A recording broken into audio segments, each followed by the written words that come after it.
Buenas noches, estimados. Bueno, vamos a retomar la clase. Ahora vamos a ver el JavaScript. Lo vamos a ver esta vez como lenguaje, no como un algoritmo, ni un pseudo lenguaje, nada. En este caso, solamente nos vamos a buscar al lenguaje, el JavaScript. ¿Por qué JavaScript? ¿Por qué no, por ejemplo, PHP o C Sharp, no sé, o Java? ¿Por qué he elegido, digamos, JavaScript? Porque en la mayoría de los sistemas que están gubernamentales, vamos a encontrar que están realizados, así en la mayoría, en dos lenguajes. Uno es PHP y el otro es JavaScript. Ahora, han dejado ya de programar un poco, digamos, han bajado, digamos, ¿no? Los sistemas a ser desarrollados en PHP, pero siguen haciéndolos algunos. Y ahora están implementando todo en JavaScript. Es por esa razón que he elegido para este lenguaje, para que ustedes conozcan y profundicen un poco más, porque no vamos a aprender en un día JavaScript, ¿no? Vamos a tener una idea, pero no lo vamos a poder aprender así rápidamente. Tampoco es necesario. Les dije, ¿no? Que a partir del algoritmo, nosotros podemos indicarle a la IA y decirle que nos codifique nuestro algoritmo en JavaScript y lo vamos a tener. Entonces, no, por esa razón no hago mucho hincapié en los lenguajes como tal. A no ser que sea, por ejemplo, Oracle. Ya, eso sí, vamos a tener que, digamos, en su momento, ¿no? Si es que eh, se da, digamos, el curso, puede, aunque no creo, pero eso sí se necesita aprender de una forma interactiva, el Oracle, aunque también ayuda la IA. Sin embargo, como está basado en servidores, en bases de datos casi completamente, tendríamos que compartir con la IA nuestras tablas, toda nuestra arquitectura de base de datos, o sea, el diseño lógico, el diseño físico, para que la IA, en base a eso, empiece a responder nuestras preguntas, ¿no? Entonces, imagínense una arquitectura de 20, 30 tablas. De hecho, tenemos que adquirir la, una membresía de la IA, ¿no? Porque nos va a decir, en dos consultas nos va a decir que ya hemos sobrepasado la parte, digamos, gratuita, ¿no? Entonces, ese es el tema. Por de Oracle, Informix, SQL Server, etcétera, ¿no? Porque tenemos que compartir gran cantidad de tablas y si queremos que lo haga bien, tal vez con datos más, unos datos de prueba. Entonces, por esa razón que no podemos utilizar IAs gratuitas para hacer ese tipo podemos decir, de programas, ¿no? Sistemas. En este caso lo veremos el JavaScript. ¿Qué es el JavaScript?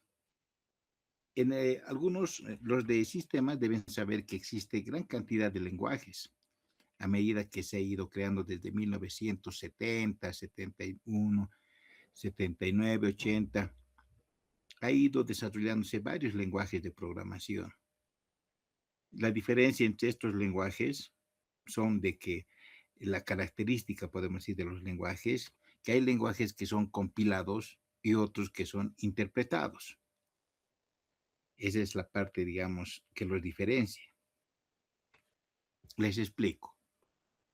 Un lenguaje compilado significa que en el momento que nosotros vamos a empezar a hacer código, es decir, pasar de nuestro algoritmo a la sintaxis del lenguaje, ¿no? Entonces vamos a codificar, así se llama codificar, y cuando nos digan a nosotros, pásame tu código, ¿sí? Estamos hablando en el área de programación, por si acaso, entonces vamos a tener que pasar el lenguaje, eh, todo, las instrucciones con las cuales hemos hecho el programa, ¿no? Y eso se llama código fuente.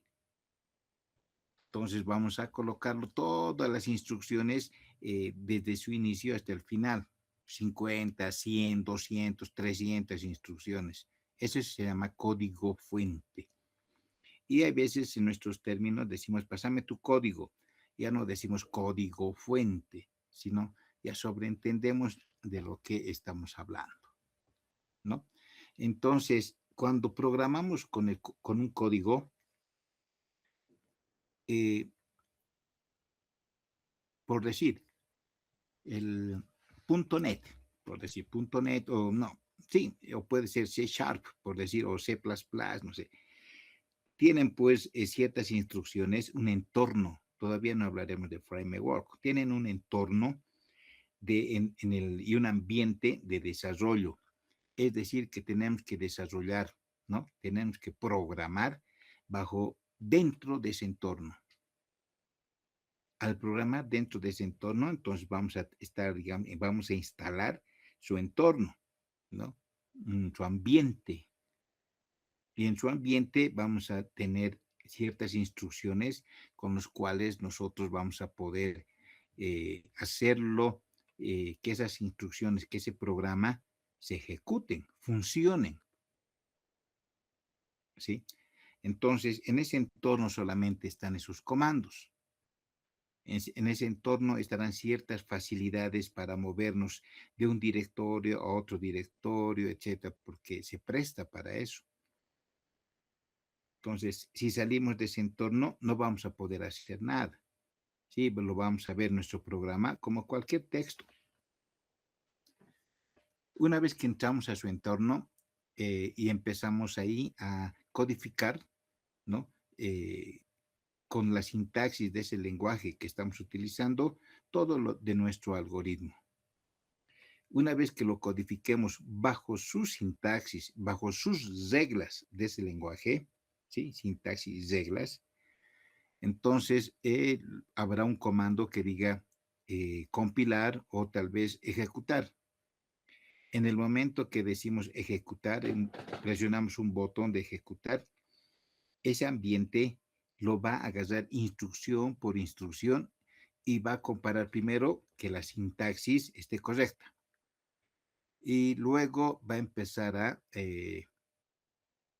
agarrar todas las instrucciones y los va, aparte, ¿no? Una vez que ha terminado de revisar que las sintaxis, ¿no? Una sintaxis, por decir print, está con PRINT, ¿no? Y no está print y le falta la T, ahí nos salta un error. Entonces, ve que todo cumple bajo sus reglas, bajo su sintaxis, todo está bien y empieza a ejecutarlo las instrucciones. ¿Qué dirán las instrucciones? ¿No? Leer información, asignar una variable, sumar dos variables, etcétera. ¿Qué dirá eso? ¿Qué hará ese programa? ¿No? Entonces, y lo va ejecutando instrucción por instrucción. Y luego, una vez que lo ha ejecutado estas instrucciones y lo vuelve y lo transforma en un código cerca a la máquina, ¿ya? Ese código no lo vamos a entender porque es un código que está basado casi en formato hexadecimal, posiciones de memoria, etcétera, etcétera, instrucciones cerca a la máquina, es decir, cerca al lenguaje de la máquina, ¿no?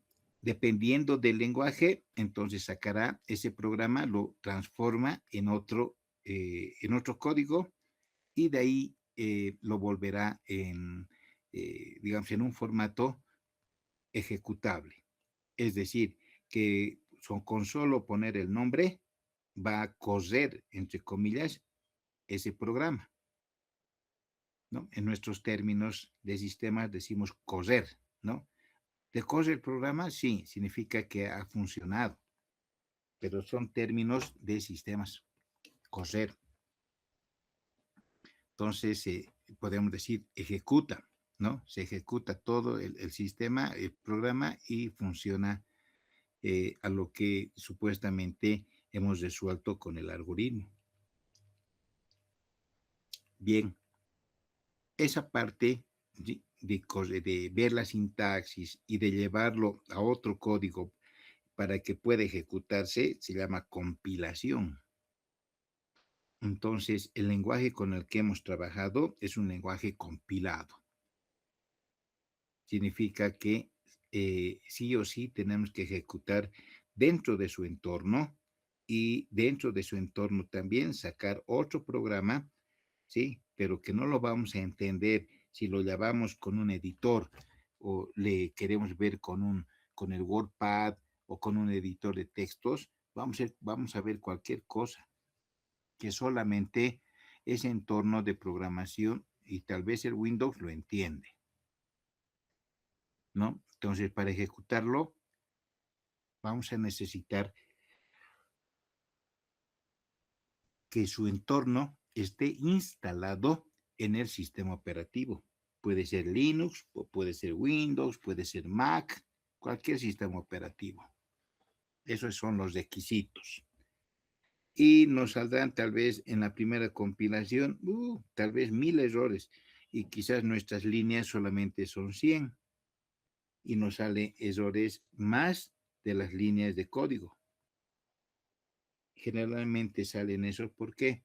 Por la sintaxis, ¿no? Hemos utilizado cosas, digamos, que no lo ve, que no está dentro de sus términos y nos va a salir error. En el caso de que no salga error y al ejecutar puede que también ciertas instrucciones lo interpreten, o sea, lo va a interpretar de una forma, lo va a ejecutar de una forma bien rigurosa. No lo va a solucionar por nosotros. Si dice que es cero, es cero. Si es uno, es uno. Y por esa razón sale buena cantidad de errores. Y vamos subsanando uno por uno hasta que obtenemos un sistema ya ejecutándose tal como nosotros habíamos querido o habíamos diseñado. Entonces, esa es la compilación de un programa. ¿Qué lenguajes compila? El más cerca podemos decir el C++,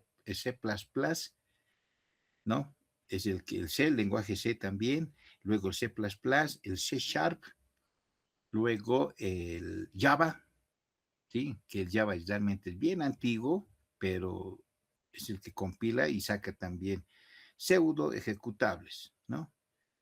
Y bueno, por el momento esos serían los lenguajes que eran los más comerciales.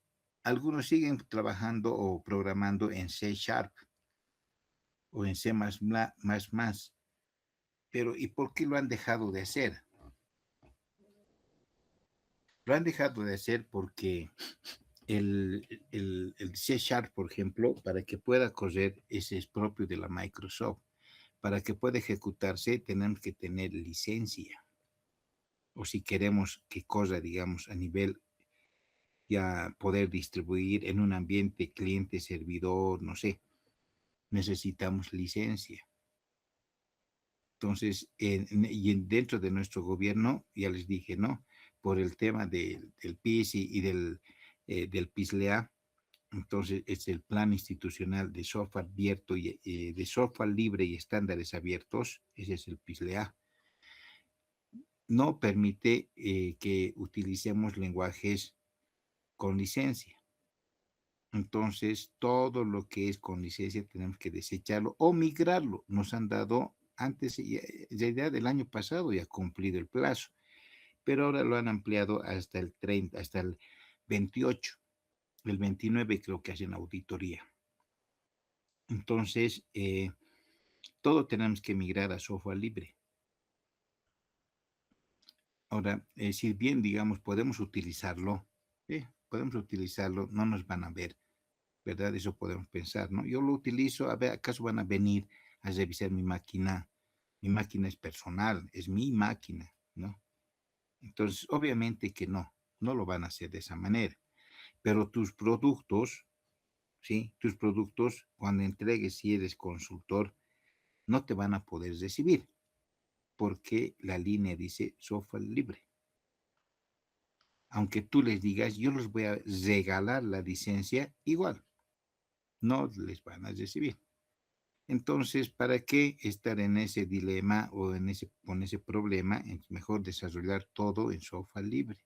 Por esa razón, se dejó de desarrollar en C Sharp, después en .NET, cosa en ambientes, sí, de desarrollo que son con licencia. Y hemos buscado ya lenguajes que sean de software libre.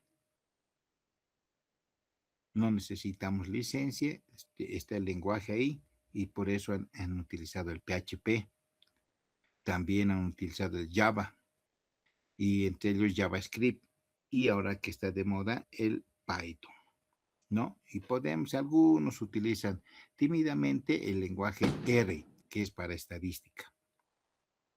Hay varios lenguajes, el ADA, podemos utilizar hasta el lenguaje C, también es open source, pero es libre, pero no tiene, digamos, ese ambiente para poder crear aplicaciones en web. Siempre tiene que estar unido con otras cosas para que sus programas salgan como con un explorador, ¿no? Entonces, esa es la, y es más complejo, ¿no? Ya estamos hablando de una complejidad, de necesitar más cosas. Y para que nos complicamos y podemos utilizar el PHP, podemos utilizar JavaScript, ¿no? Y listo, soluciona el problema.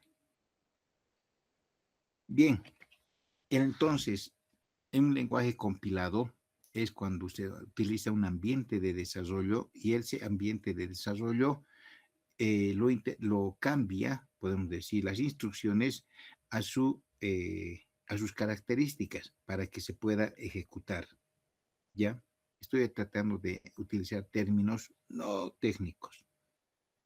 Entonces, y una vez que lo cambia, ya también con sus comandos ejecutamos y funciona. Bien, hay otros lenguajes que no lo hacen, no hacen eso. Ahora, cuando se compila ese programa, por decir, necesito estoy utilizando funciones matemáticas, estoy utilizando logaritmos, estoy utilizando, no sé, funciones ya más elaboradas, ¿no? Es la raíz cuadrada, logarítmico, pese que el computador solamente sabe sumar, pero existen funciones, ¿no? Ya hechas, ya están hechas dentro de ese ambiente de desarrollo. Entonces, cuando yo lo compilo, todo lo que yo necesito se va a ir añadiendo al sistema o al programa. Entonces, si mi programita era, por decir, pesaba unos 20 kbytes, ¿no? Poquito. Ahora, con lo que voy a necesitar para que se ejecute, por decir, necesito la raíz cuadrada, necesito logaritmos, etcétera. Entonces, esa librería que facilita, ¿no? Esos cálculos se va a añadir a mi programa. Ese ambiente de desarrollo lo va a añadir sin que yo lo maneje eso. Él lo añade. Entonces, lo único que tengo que hacer es citar en mi programa y decirle, voy a utilizar la librería matemática, ya digamos math. Entonces, lo voy a decir que incluya math. Luego voy a utilizar la librería que grafique. Entonces, lo voy a decir que incluya graph, digamos que se llame. Y así sucesivamente, ¿no? Todo lo que mi programa necesita, entonces lo va a ir añadiendo, porque así como lenguaje solamente hace instrucciones muy sencillas. Si quiero programar la raíz cuadrada, lo puedo hacer, pero ya mi código, mi programa fuente va a crecer a 1000, 2000, 3000 cosas. Por esa razón prefiero utilizar las funciones que ya están hechitas, ¿sí? Que ya están hechas. Se va añadiendo todo eso. Entonces mi programa que era de 20 kbytes, ahora va a ser pues de 1 mega, ya ha crecido, 1024K. O tal vez era de 2 megas o 3 megas o tal vez de 10 megas, allá sube. ¿Por qué? Porque necesito también leer de una base de datos y esa librería se añade a mi programa, pero ya es más pesadito. Entonces se añade, porque si no, de lo contrario, las instrucciones que están dentro del programa no van a funcionar. Entonces necesita esas librerías, ¿sí? De consulta y funciona. En caso de que no los ponga, me va a salir error. Me va a decir que falta esta librería o not found, o no se encuentra, etcétera, y no va a funcionar, de hecho. Entonces, el programita de 20 kbytes ahora ya es de 2 megas, ¿no? Crece. Esa es la diferencia del compilado, ¿ya? todo dentro de su programa para que funcione, todo lo une en uno solo, en un solo archivo. ¿Ya? Y tal vez si generamos un ejecutable como el Word, digamos, ponemos Word y ejecuta, ¿no? Y llama con todas sus cosas. Entonces, lo mismo, ¿no? Si creamos un ejecutable de nuestro programita, igual se va a añadir todo, de tal manera que lo llevamos mi programita a otro lado, va a funcionar, va a funcionar. Lo llevamos a otra computadora, va a funcionar. ¿Por qué? Porque está cargado ahí, ¿sí? El programita está cargado ahí en sus espaldas, todo lo necesario para que pueda ejecutarse. Ahí está arriba en sus hombros, está librería gráfica, librería de cálculo, de funciones matemáticas, de librerías de acceso a base de datos, todo está cargado y así se mueve. ¿Ya? Por eso también es más pesado, ¿no? De 2 gigas, 3 gigas, 4 gigas el programa, puede ser, o tal vez 10 megas, 5 megas, ¿no? Pero era el programa en sí, pesaba 20 kbytes, poquito, ¿no? Y por el hecho que tiene que cargar todas sus herramientas para funcionar, entonces aumenta de peso. Eso es lo que hace el programa compilado. Ahora tenemos otro tipo de lenguajes. Es el lenguaje interpretado, el que yo prefiero, ¿sí? El interpretado, ¿qué es lo que hace? Como su nombre dice, interpreta. Si yo empiezo a codificar mi programa, por decir en PHP, desde la primera instrucción, en este caso, el único que puede ejecutar es el navegador, el browser, ya sea el Mozilla, Firefox, el Brave, Opera, Chrome, esos son navegadores, esos son browsers. Entonces, ellos nomás ejecutan, lo conocen, reconocen esa instrucción y cuando ponemos enter ya lo ejecuta. Lo ejecutará bien o lo ejecutará mal. Obviamente que para eso, así como tal el navegador no lo va a interpretar bien, ¿no? Si estamos utilizando el lenguaje PHP, el lenguaje JavaScript, con el Node bajo, digamos, su framework Node.js, etcétera, etcétera, pero al fin y al cabo es JavaScript. Entonces, de hecho, va a querer interpretarlo y tal vez dirá, nos va a mostrar el código, nada más. El código, todo lo que hemos escrito, nos muestra. Entonces, si está funcionando, pues el navegador hace lo que su, su trabajo, desplegar en su browser, ¿sí? Lo que nosotros le queremos que muestre. Y ya va a aparecer toda una serie de instrucciones, pero nosotros no queremos que aparezca instrucciones, porque ahí le hemos puesto que aparezca ventanitas, ahí que le hemos puesto que aparezca domina JavaScript desde cero con anaranjado, blanco, verdecito, así le hemos dicho, pero no, nos despliega todo es en blanco, pantalla blanca y con letras negras. En realidad nos despliega nuestro código. Y ahora la línea, que la ventanita que he puesto, ¿dónde está? No, no, no se aparece nada, solamente se ve todo instrucciones, ¿no? Entonces, para que pueda ejecutarse, nosotros tenemos que decirle que vamos a utilizar un servicio de despliegue web, ¿sí?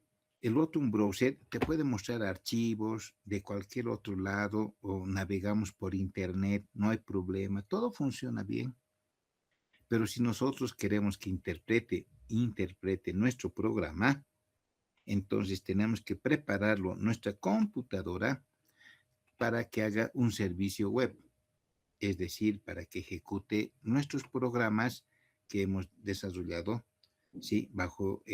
Para que corra dentro de navegadores. Entonces, ¿cómo hacemos eso? Tenemos que nosotros instalar, más bien, que ahora y es más facilito, ¿no? En Windows es súper fácil. Tenemos que bajar nosotros estos, podemos decir, aquellos programas de servicio web que se llama, por ejemplo, el SAMP, uno. Otro se llama el WAMP. A ver, eh,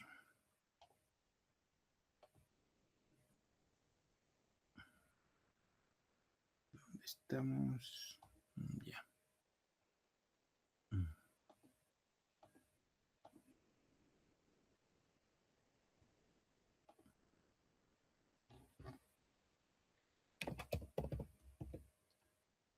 ¿Están viendo donde dice SAMP, mi pantalla? ¿O dejo de compartir y creo que están viendo, ¿no?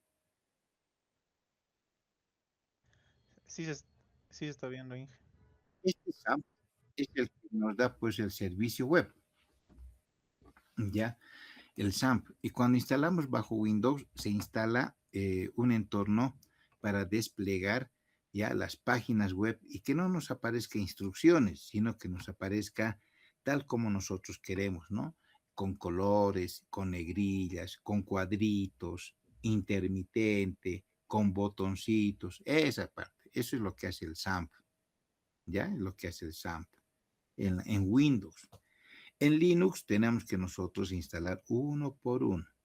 Bien, en SAP entonces instalamos esta estructura, ¿no? Y nos dirá pues que el servicio web y por defecto nos dice que vamos a utilizar un puerto, el puerto 80, es por defecto, por default. ¿Qué significa por defecto y qué significa por default? ¿No? Esta palabra nació, bueno, en realidad significa de que está, eh, utiliza el puerto, un puerto, ¿sí? El número en realidad, que viene de fábrica, así en facilito. Entonces, cuando utilizamos características que vienen de fábrica, decimos por defecto, por default. Eso decimos, ¿no? En sistemas. Ah, es por defecto el 80. Queremos comunicarnos, digamos, subir archivos a nuestro servidor, por defecto el 21, por defecto el 22, porque la empresa que ha creado ese protocolo, ¿no? Lo ha puesto el 21 y lo ha puesto el 22, porque se le ha ocurrido. Podía colocarlo el 3425, bueno, o el 11200, bueno, pero se le ha ocurrido el 21 y el 22, ¿no? Entonces eso es por defecto porque la fábrica así lo quiere. Entonces instala un navegador y instala un servicio que se llama una máquina de servicio web. Eso es lo que instala, una máquina de servicio web.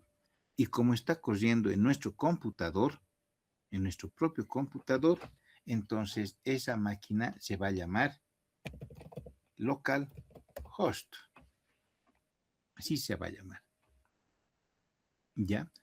Entonces lo vamos a decir local porque está en nuestra computadora. Lo traduciremos un poco, ¿no?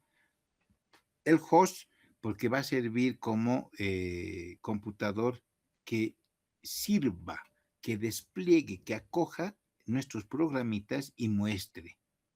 Es el host, ¿no? Es como decir un chef, ¿no? Es el que sirve. Entonces, todo lo que nosotros vamos a programar va a sacarlo a través de mi computadora, local host, mi computadorita, ya sea una laptop o puede ser una PC. Al salir como localhost, como vamos a ver luego los programas que hice, no está viendo, no está saliendo al mundo, ¿ya? Solamente lo ve los que están en mi red. En este caso, puede ser los que están en mi casa, o si está, digamos, en mi fuente de trabajo, lo van a ver todos los que están en mi fuente de trabajo. Si yo les digo que entren a cierta situación, ¿no? A cierta dirección. Si quiero que este programa vean todos, quiero que vean ustedes, todos, digamos, ¿no? Entonces ya tengo que cambiar la forma del servicio web y tengo que ponerle un dominio, nombre de dominio. Ahí viene el nombre que dice www.impuestosinternos.gov.bo. Ese es un nombre de dominio. ¿ya? Nombre de dominio. O tal vez www.larazón.bo. Listo, ¿no? Entonces son nombres de dominio. Nunca se repiten a nivel mundial, nunca, porque en realidad utilizan como, tiene estos nombres, tienen también un código que es a nivel mundial. No pueden haber, digamos, otro lazazón.bo y en otro lugar, también en Rusia, lazazón.bo. No hay eso, ¿ya? No existe, nunca va a existir. A no ser que lo ponga lazazón.bo 2, ahí es otra cosa. O que lo ponga lazazón.bo guión debajo, es otra cosa, ¿ya? Pero nunca va a existir dos nombres igualitos, jamás. Porque hay una, podemos decir, hay una estandarización que rige a nivel mundial y que esa estandarización, que esa, podemos decir, una organización que controla todo eso, ¿sí? Controla los nombres de dominio, todo. En realidad es una norma, se han puesto de acuerdo, así como la ANSI, entonces se han puesto de acuerdo que nunca se van a repetir, entonces ya tienen sus controles. El localhost, entonces, es un servidorcito, ¿sí? De un servidor web propio, ¿sí? Que funciona solamente en mi entorno. Si quiero que salga hacia afuera, entonces voy a utilizar un dominio, un nombre de dominio. Y siempre tienen www de la World Wide Web, ¿no? Por eso viene www. Bien, entonces instalo el SAMP y me va a crear mi servidor web local, que es localhost. Listo, entonces ya estoy listo y dentro de ciertos directorios. Los directorios pueden ser, por ejemplo, en el C puede estar, a ver, aquí, ¿dónde ves? Ahí.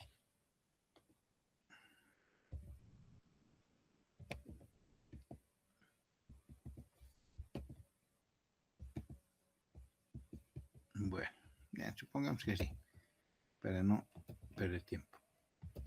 Ahí va a estar dentro del qué paquetito hemos instalado, el SAMP, luego va a estar ahí el HTTP Docs.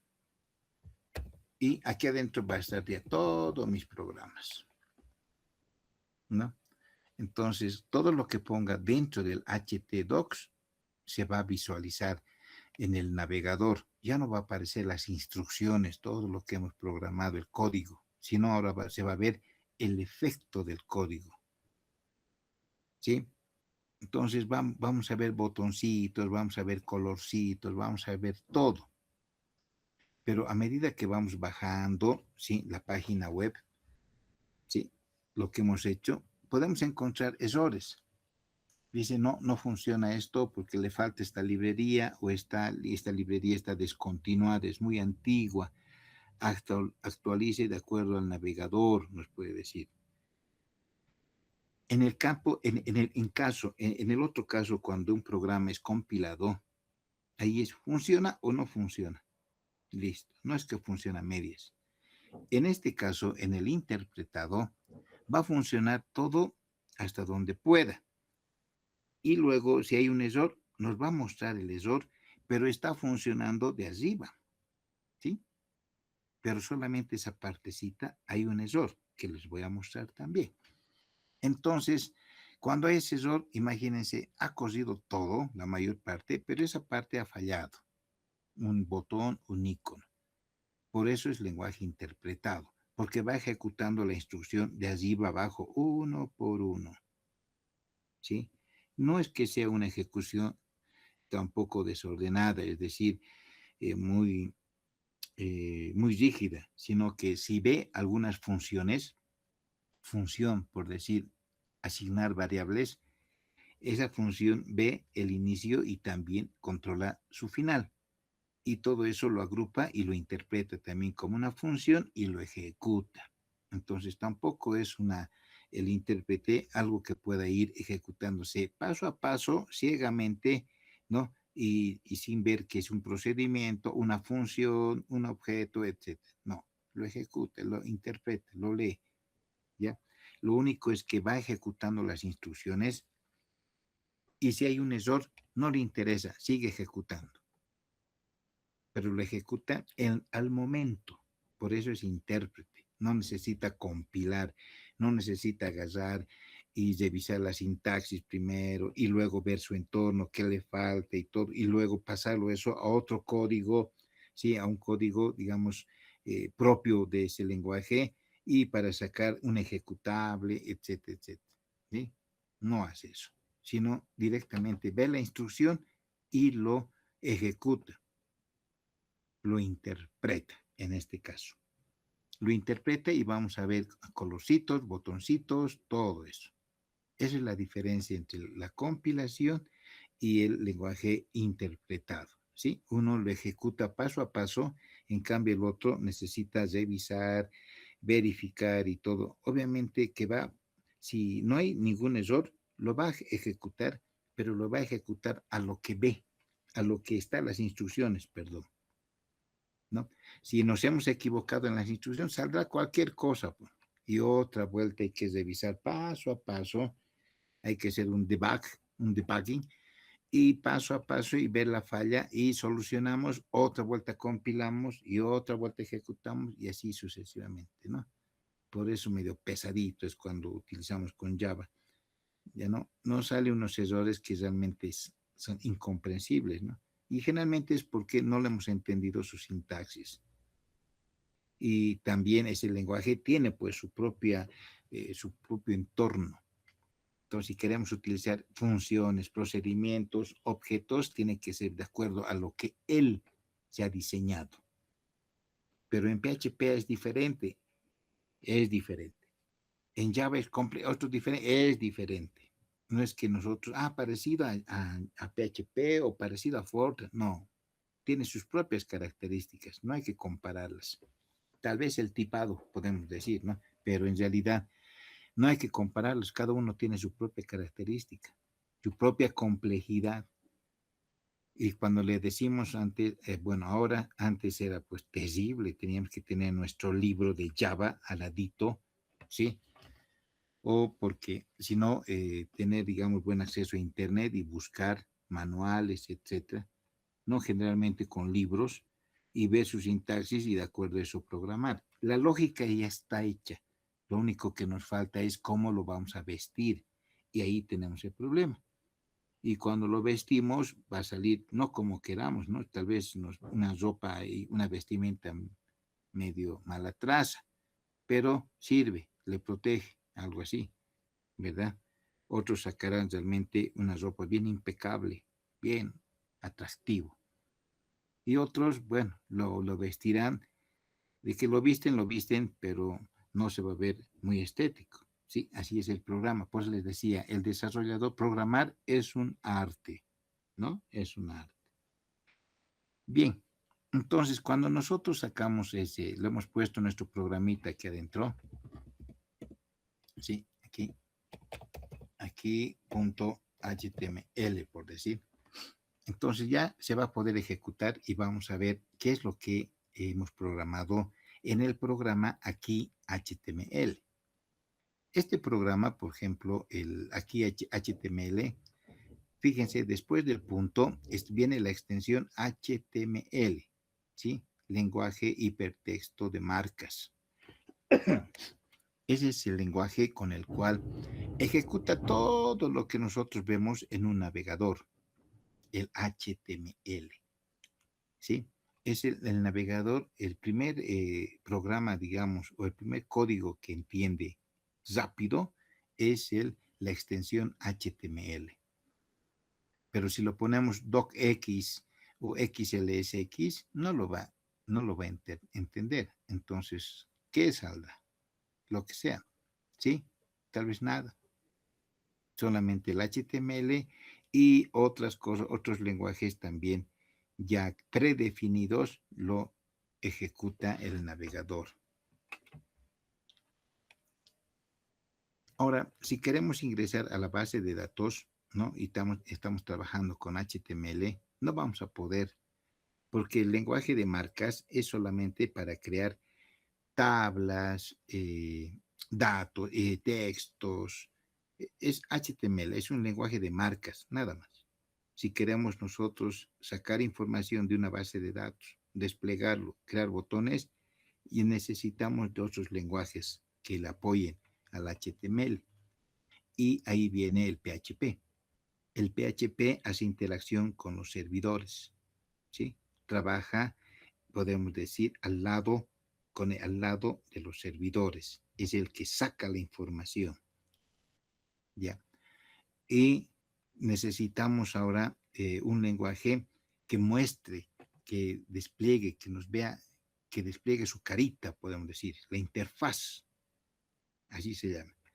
Y eso lo hace el HTML, también lo hace el diré JavaScript. Con JavaScript también podemos modificar la carita, podemos decirle que aparezca en negro, que aparezca en verde, etcétera, etcétera. Y si no, lo más sencillo es con lenguaje de marcas, HTML. ¿Sí? Es un lenguaje hipertexto de marcas. ¿Por qué marcas? Porque tenemos que colocar marcas para crear una tabla y la marquita es table. Tenemos que crear una tabla para decirle que todo es el cuerpo. La marquita se llama body. Tenemos que crear una marca para decirle que es negrillas. Entonces la marca es strong. Así, ¿ve? Son etiquetas, son marquitas. Por eso se llama lenguaje de marcas. Si no ponemos ningún lenguaje de marca, lo va a desplegar tal como está en nuestro código. Entonces, las marcas nos ayudan bastante a formatear, ¿no? Lo que queremos mostrar, ¿no? De una forma más elegante, más profesional. Efectos podemos utilizar, lo que tiene en realidad el HTML. Ahora, si queremos ver botones, que nos aparezca la fecha, el calendario, el reloj y otras cosas, utilizamos el lenguaje PHP o el JavaScript.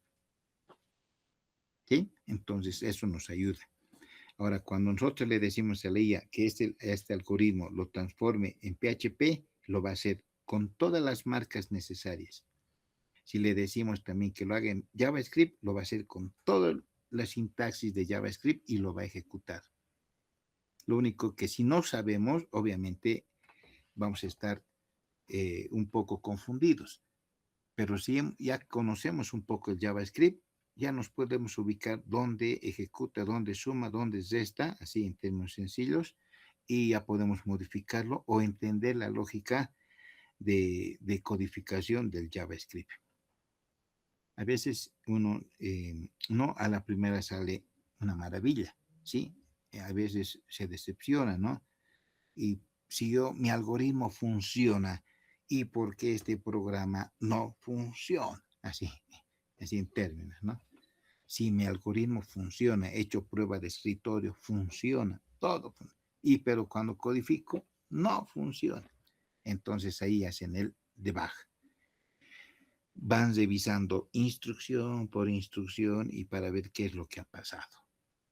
¿No? Generalmente eso ocurre cuando programan directamente en la computadora y no en papelito, no han hecho su esquemita, algo así. Entonces, lo que nosotros hacemos siempre, hazle un debug, hay un debug, depurarlo, si no, ¿no? En otros términos. Saliéndonos un poquito, les voy a contar por qué viene ese término debug. Nosotros los programadores utilizamos debug, hazlo el debug, ¿no? Oye, le he depurado y ahora está el pelo, así, ¿no? Son nuestros términos, ¿no? Ahora sí corre, perfecto. El término debug viene desde la época del ENIAC, de la computadora ENIAC, ¿no? Esa computadora que estaba situada, digamos, en dos salas, ¿no? Grandes, y todo era como si fueran refrigeradores, así, sus consolas de comandos, ¿no? Su arquitectura. Y las tarjetas no eran pues LCD, es decir, microchips, sino todo era con válvulas, ¿no? Válvulas como focos, así, ¿no? Unos tubos, esas eran válvulas. Entonces, lo utilizaban para el censo, para hacer sumas, investigaciones, ¿no? enseguida cálculos y investigaciones, etc. Resulta que un día deja de funcionar o sale datos cesados. Entonces, todo de ahí del laboratorio dice, algo está pasando, ¿no? Todos ahí con guardapolvo blanco, ¿no? Bien formales. Entonces, y guantes, ¿no? Para que la estática no, digamos, no lo toque, etc. Entonces, empiezan a revisar placa por placa. Y resulta que en una placa, ¿sí? En una de esas placas encuentran pues un nido, lo que nosotros llamamos en nuestros términos taparaco, ¿no? Allá en Estados Unidos se llama polilla, ¿no? O palomilla. Entonces encuentran un nido de polilla, pero esas polillas son gigantes, grandes, ¿no? No como aquí polillas ahí están chiquititas. Allá son grandes. Y la polilla había hecho ahí su nido. Entonces, y había hecho su nido, obviamente no estaba ahí ella, pero su nido estaba ahí. Y como su nido está lleno de pelos, de cosas, ¿no? Que obviamente buscan cada quien su característica, su forma de criar, ¿no? Entonces, los recalentaba en el momento que hacían cálculos, esa pelusa que tenía así su nido, los recalentaba la placa y al recalentarlo fallaba, hacía fallar toda esa placa, ¿no? Entonces, por eso salía otros tipos de datos. Han agarrado y empiezan la limpieza, lo limpian todo y lo vuelven a colocar la placa y funciona el pelo, ¿no? Y le dicen, ¿qué han hecho? Hemos hecho el debug. ¿Qué han hecho? Hemos hecho el debug, ¿no? Debug. ¿Qué es debug? Es sacar al gusano, ¿no? Entonces lo que han hecho, han limpiado y hemos sacado el gusano, porque han sacado un gusano. Entonces han hecho el debug. Y de ahí se ha quedado ese término debug, debugging, debug, sacar un gusano. Nosotros ahora no sacamos nada, pero se ha quedado ese término de depuración, limpieza, verificación, ¿no? Son cosas, ¿no? Que salen así términos y que nosotros nos utilizamos, pero nunca nos preguntamos, ¿y por qué dice debug, no? Es así. Bien, entonces, una vez que pongamos ahí dentro del htdocs nuestro programita, en HTML, por ejemplo, va a funcionar. Y ya a la vez vamos a tener problemas, ¿sí? Porque ese lenguaje de marcas es bien sencillito, bien sencillo. Pero si queremos programar ya con acceso a base de datos o con ya utilizar botones, muchas cosas, que el HTML también me da, pero no me da, digamos, no da unos efectos, podemos decir, rápidos, que interactúe con el usuario, ¿no? Entonces tenemos que utilizar ya programas que sean, por ejemplo, en PHP, que ese lenguaje va a interactuar con una base de datos, cualquier motor, solamente hay que instalarlo su driver. Instalamos su driver y ya vamos a colocar utilizamos el PHP. Si instalamos el Oracle, el OSI 8, ya vamos a poder accesar a Oracle y así sucesivamente, ¿no? Ahora, en este caso, no estamos aprendiendo PHP, sino vamos a aprender ahora JavaScript, JS. Entonces, con JavaScript podemos hacer también igual. No, ya no utilizamos ni siquiera el PHP, porque el JavaScript entra al servidor de base de datos como también despliega información al cliente. O sea, es bien fuerte, es bien poderoso. Ahora, si se une, si funciona o desarrollamos dentro de un framework como es el Node.js, el framework ahora entra en juego. ¿Por qué? Porque les decía, ¿no ve? Que hay un ambiente de trabajo, un ambiente de desarrollo, ¿sí? Pero ahora ese ambiente de desarrollo, ese ambiente de trabajo se llama framework, ¿sí? Un área de trabajo, ¿sí? Una ventana, podemos decir, si traducimos así rígidamente, ¿no? Un framework. Entonces, ya existe tanto framework actualmente que uno ya se llega a confundir, ¿no? Porque ese framework ya tienen también su sintaxis y sus reglas. Entonces va a decir, ¿sabes qué? Si quieres desarrollar aquí, primero tienes que crear los modelos. Luego de los modelos vas a tener que crear vistas. Y luego vas a crear primero controladores, modelos, controladores, y luego tienes que mostrar al usuario con vistas. Entonces ahí ya nace digamos, podemos decir una tipología de desarrollo que es modelo vista controlador. Entonces ellos ponen sus reglas, ¿no? De esta manera. Pero yo estoy acostumbrado a trabajar así directamente, a lenguaje nativo. Ah, te puedes decir. Sí, no, aquí todo es MVC, modelo vista controlador. Y si no, no funciona. Entonces ya tenemos que aprender sus reglas y decir, bueno, ¿el modelo qué es? En el modelo tienes que interactuar con la base de datos, en el controlador, así, ¿no? Y en la vista ya solamente jalas lo que has definido en el modelo o en el controlador, ¿no?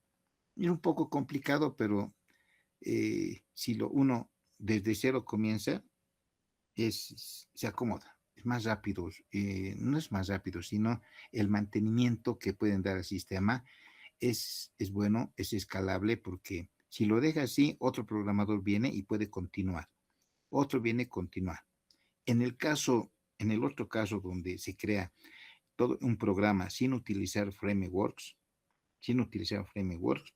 entonces todo, ¿no? Una línea, una lista de comandos, ¿no? Eso llaman lenguaje nativo, ¿ya? Entonces, toda una lista, 1000 instrucciones. Pero funciona, sí, funciona, ¿no? Los que utilizan el framework, el modelo vista controlador, lo llaman pues código espagueti.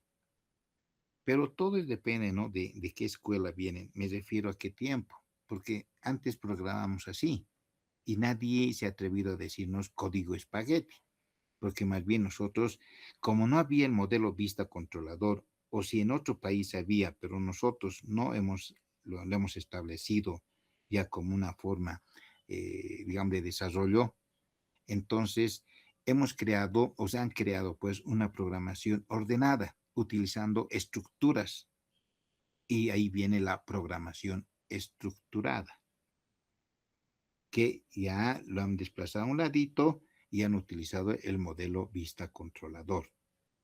Pero tampoco es, como ellos dicen, es un código espagueti. No, utilizan funciones, están bien ordenados y también cumplen con su objetivo. Entonces, es diferente un código espagueti que se confunde de todo y otro es una programación estructurada. Bueno, depende de la escuela, ¿no? Los jóvenes dirán, pero sigue siendo código espagueti. Bueno, años, ¿no? Con código espagueti, bancos, en tantas instituciones que dan buenos resultados y si siguen programando así o manteniendo sus sistemas así. No se atreven a migrar a lo nuevo.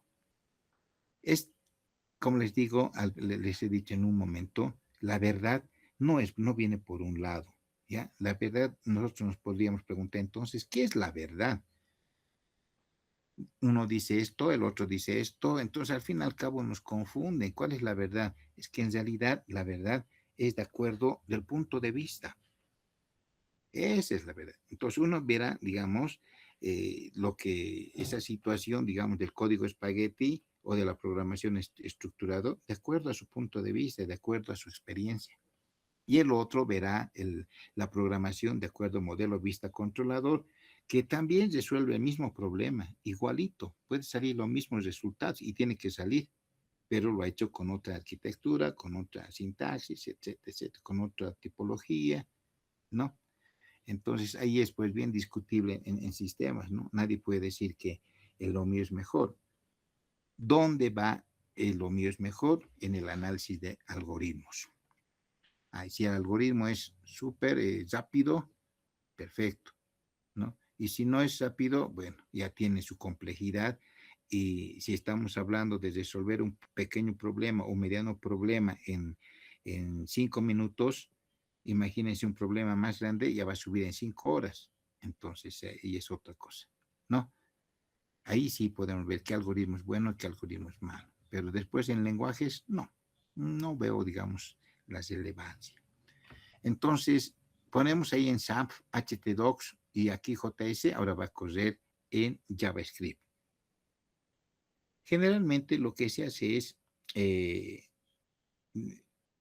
trabajar con HTML y dentro del HTML llamarle a programas con JS o llamarle a programas con PHP.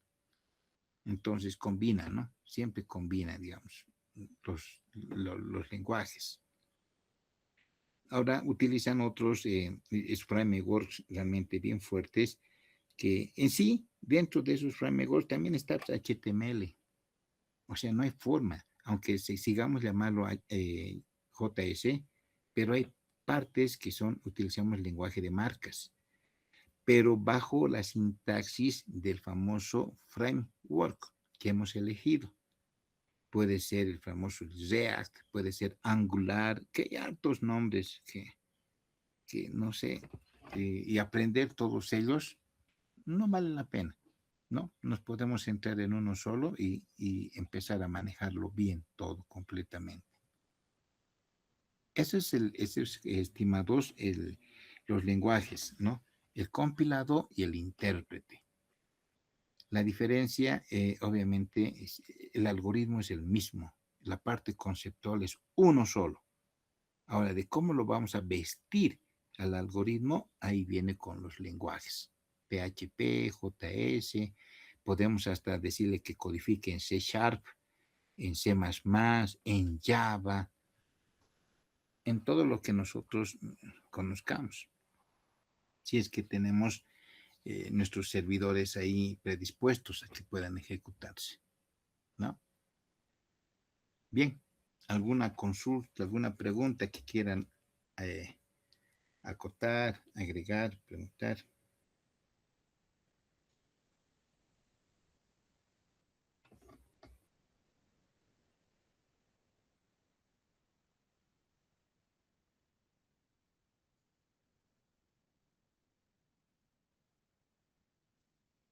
Por si acaso, mañana, estimados, vamos a, eh, hemos avanzado mucha teoría. Sí, les voy a dar todavía teoría hoy día. Eh, léanlo, el material que estoy poniendo, léanlo perfecto. Si no, al grupo voy a subir, si es que no ven la plataforma, pero ya, ambos lados. Y mañana van a ser 2 actividades o tal vez 3 actividades en clase, porque si les doy un tiempo, yo sé que van a copiar y tal vez van a decir, he viajado, me he enfermado, no, he ido a México a ver el partido y me atrasé en el avión, no he podido regresar. Entonces, mejor es de que lo resuelvan en clases, ¿sí? Les voy a dar 2 o 3 actividades, estimados, y lo van a resolver. Les voy a dejar que lo resuelvan. Si hay preguntas, lo van a hacer, pero esas actividades me tienen que resolver en clases y entregarme en clase, ¿ya? Va a ser de programación, consulta de programación. A ver, voy a ver cómo me ingenio para hacerlo más, digamos, de una forma más entretenida, no siempre preguntas, respuestas. Voy a ver, ¿no? Hay herramientas tags, ¿no? En la educación y eso hay que explotarlas, hay que utilizarlas. Si no hay preguntas, entonces vayamos a nuestros ejemplos. Bien, volvamos a nuestra pantallita. Domina JavaScript desde cero. Creo que tenían ustedes una práctica, ¿verdad? Que tenían que entregarme o subieron a la plataforma. Sí, creo que han subido a la plataforma. Entonces, bien, todo eso era sobre los ejercicios propuestos que tenían que resolver. Creo que eran 10.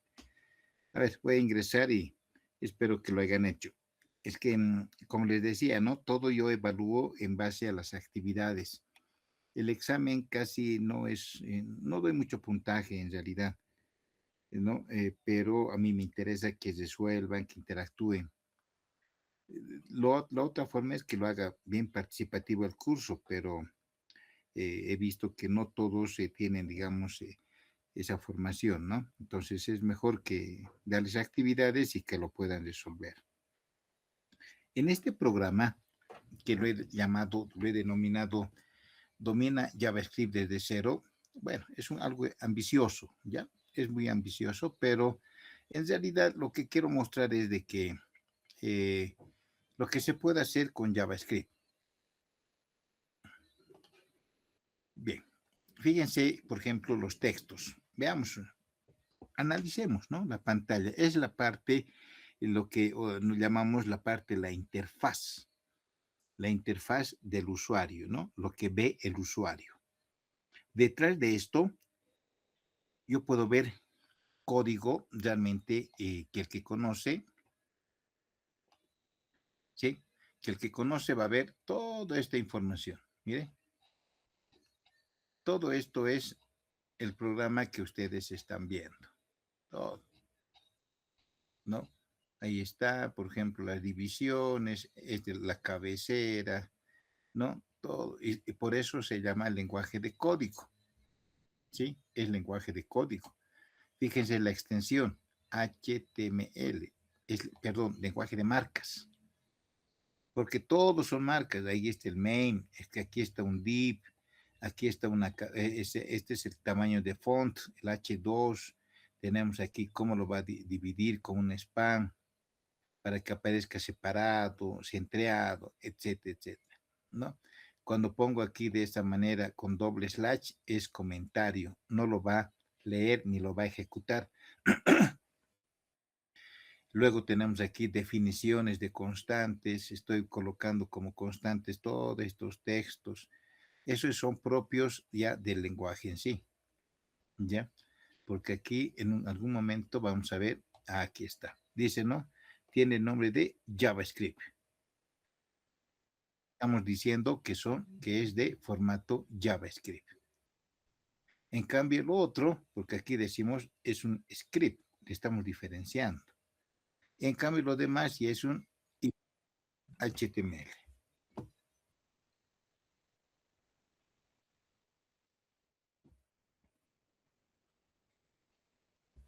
Bueno, ¿no? Entonces, fíjense, toda esta lista extensa, ¿sí? Es el programa que ustedes están viendo, con colorcitos, todo. Esto lo programa, ¿no? Lo programan una vez que lo han programado, han visto que funciona por partes y ven de esta manera. Es el resultado final.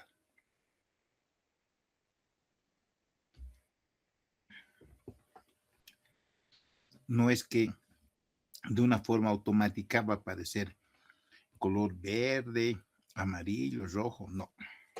Tenemos que programarlo. No. Antes nos tomábamos la molestia de utilizar sí, plantillas y decir cómo va a ser la letra, qué tipo de letra. Ahora ya podemos ver, nos facilita, digamos, las librerías que usamos, ¿no? Para poder hacerlo más rápido. Todo con librerías. No es programar. Tenemos aquí el primer módulo, los módulos, perdón, del curso, que son las variables y tipos, funciones. Fíjense, hasta ese efecto que se hizo es para todos con JavaScript. El HTML me sirve solamente para colocar estas cositas, ¿no? Estos textos, etcétera. Para eso me sirve. Pero si quiero colocar y hacer estos efectos con la línea por debajo como sombra, es JavaScript. ¿Sí? Bien. Y lo mismo, ¿no? Los tipos, puedo colocarlo en amarillo, verde, depende de mi fondo. Ahí es bien interesante, hay que saber manejar los colores, ¿no? He visto yo, por ejemplo, diapositivas que ponen con un fondo oscuro y las letras también con el fondo oscuro, ¿no? Y he visto así presentaciones a nivel de ministerio, de ministros, ¿no? Una barbaridad. Entonces, cuando se hace ese tipo, por lo menos hay que leer un poquito, ¿no? Siempre buscar hay que ser con lo que llamamos nosotros el contraste. Si va a ser el fondo oscuro, las letras tienen que sobresalir, ¿no? Blancas. No lo vamos a colocar azul oscuro o azul medio oscuro. No, pues es... Y lo hacen y presentan así, una barbaridad, ¿no? Entonces hay que leer un poquito también sobre el diseño. Entonces aquí vemos, por ejemplo, las variables y tipos de datos. En las variables hemos avanzado, ¿no? ¿Qué es una variable, no? Es un contenedor que almacena, dice un valor en memoria. Nosotros hemos, como hemos dicho, que es una posición de memoria, ¿no ve? Que puede tener diferentes valores durante la ejecución del programa. No, pueden tener cualquier valor, pero siempre bajo el contexto, ¿no? No va a tener un valor, digamos, primero un número y luego va a tener ahí la dirección. Tiene que tener un contexto, ¿no? Y eso para eso nosotros lo manejamos. En JavaScript dice, en JavaScript moderno se declara, dice, con let, una asignación, ¿no? Mejor no traducirlo, mejor es utilizarlo nomás. Cons, ¿no? Estamos colocando, estamos ya, nos están indicando la sintaxis del JavaScript. Entonces, cuando veamos let y cons, ya estamos diciendo que son variables, ¿no? Uso de cons por defecto y let cuando se necesita asignar. Entonces, si yo quiero asignar a una variable un valor, voy a utilizar let. Eso me dice, ¿no? Y empieza a desplegarme, digamos, los tipos primitivos que se utiliza. El string. El string en realidad es una cadena de caracteres. Por eso lo llaman string. Es una cadena de caracteres. ¿Qué significa eso? Que voy a tener varias letras unidas ahí, unidas, ¿no? Y esas letras unidas, ¿qué me puedes representar? Puedes representarme el apellido paterno, puedes representarme el apellido materno, su nombre, o puede ser la dirección de su casa, puede ser las materias que está tomando el alumno, puede ser sus notas, pueden ser solamente 2 o 3, ¿no?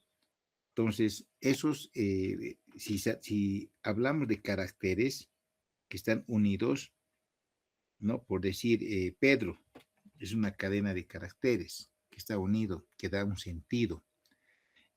Si lo desmembramos el Pedro, ¿sí? Vamos a ver que son solamente letras, la P, la E, la D, la O, que nos, así por sí solas no nos sirve, es un dato, ¿sí? Ahí es la diferencia, un dato y la información.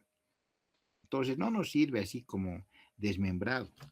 O si la dirección de una casa, de un domicilio, lo desmembramos, a ver, puede ser, digamos, Pedro Kramer, ¿no?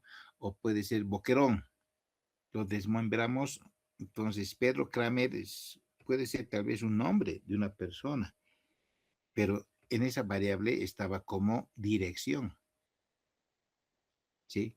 Entonces, pero si lo desmembramos, puede ser un alumno, puede ser el docente, ¿ve? Entonces, así como tal, ese dato no es significado, no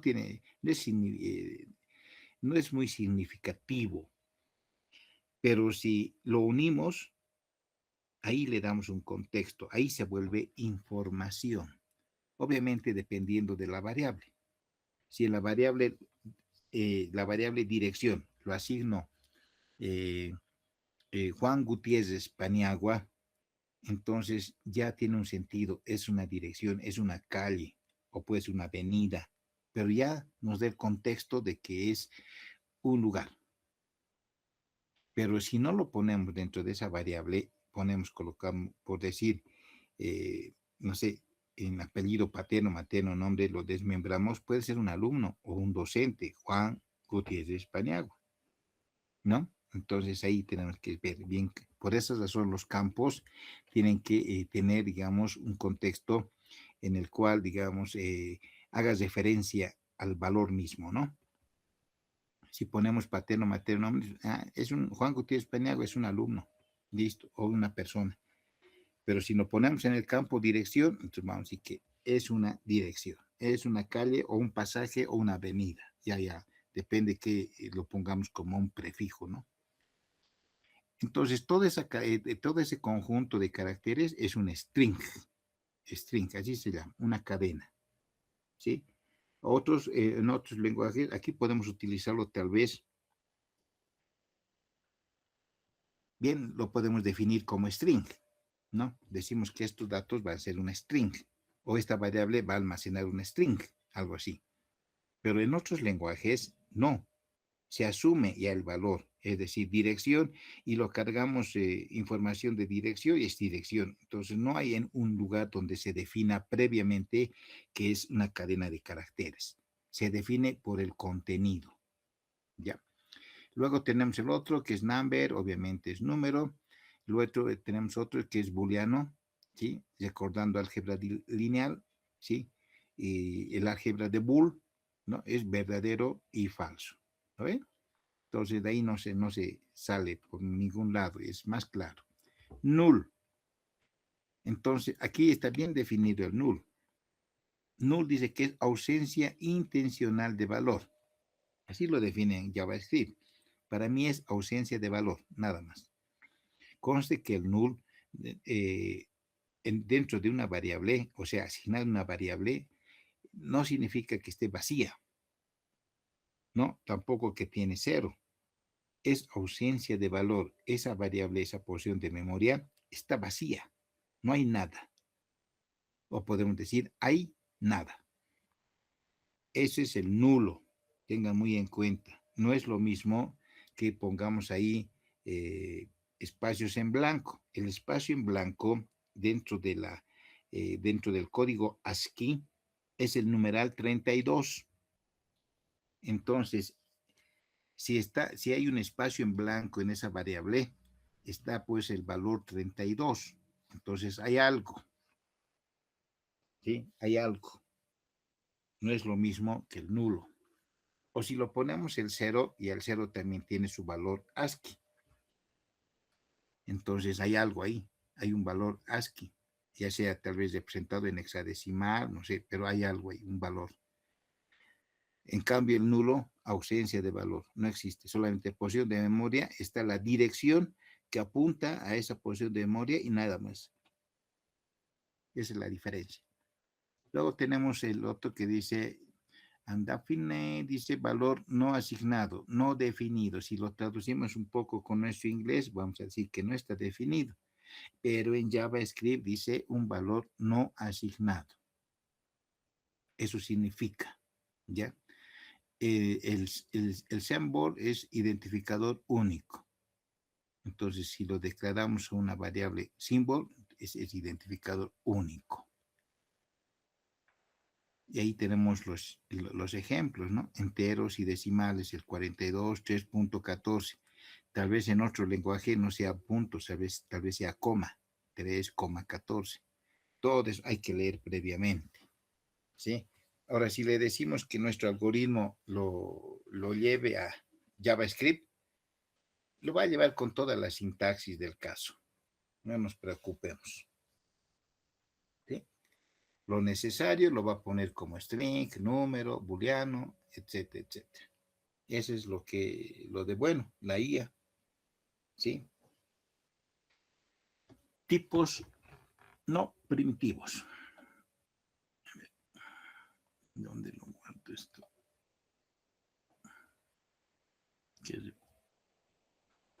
Los objetos, dice, y arrays, ya sabemos que es un array, ¿no ve? Arreglos. Puede haber arreglo unidimensional, o hay arreglos bidimensionales, o puede haber arreglos de n dimensiones. Los objetos y arrays son tipos no primitivos. Se almacenan por referencia, no por valor. Entonces, vamos a definirlo por su nombre, ¿no? Y no por lo que tiene ahí adentro. Esto es fundamental, dice, para entender cómo JavaScript, ¿sí? JavaScript maneja la memoria.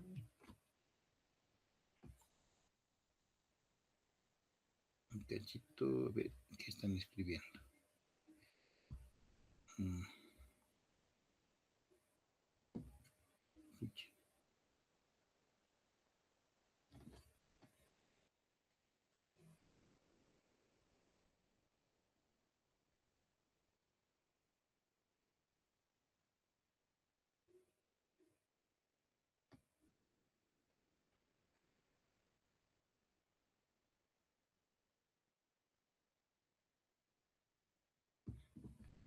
Bien, pero aquí hay una cuestión, ¿no? Dice los objetos. Y nadie me ha preguntado qué es un objeto. ¿No? Los objetos, dice, y a raíz son tipos no primitivos. Entonces ya estamos hablando de un término, objeto. Entonces, en este caso, significa que JavaScript maneja también objetos. Antes, los lenguajes, podemos decir, tradicionales, no manejaban objetos, ¿sí? Todo era a nivel, era un lenguaje procedural. Manejábamos solamente funciones y procedimientos.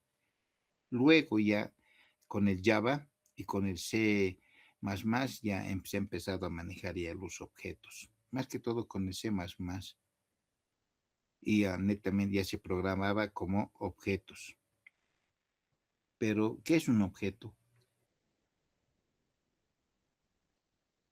Nosotros podemos ver en nuestro entorno, si vemos a nuestro alrededor, podemos ver tal vez una copa, un vaso, un bolígrafo, el mouse, ¿no? Nuestro cargador, el adaptador, hasta la computadora, ¿no?